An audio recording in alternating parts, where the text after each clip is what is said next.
A wonderful afternoon to everyone present here. I am Jiyusha studying in 9th grade in Sri Anjana School.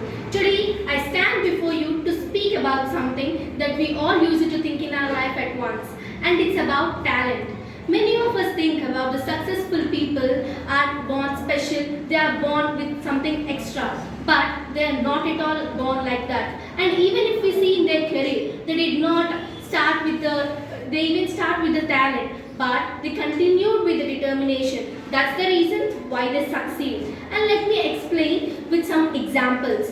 So for example, best example is Thomas Alva Edison. He is the one who failed for 10,000 times while he is making the bulb which we are using in our day-to-day lives.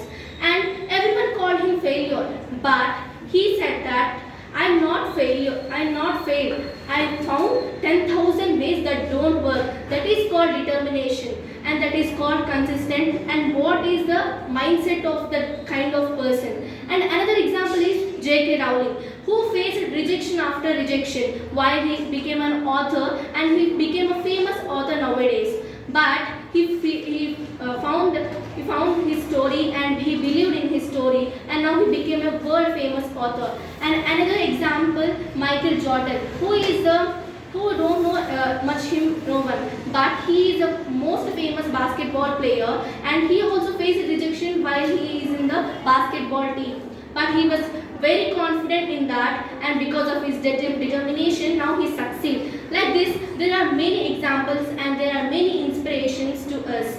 And nowadays, we can be success not because of the talent, also because of the determination. Talent says, I can do this, but the determination says, I will do this until I am good at this.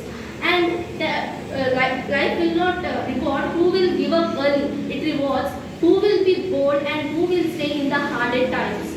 And I wish to be a most determined one than the talented one, because determination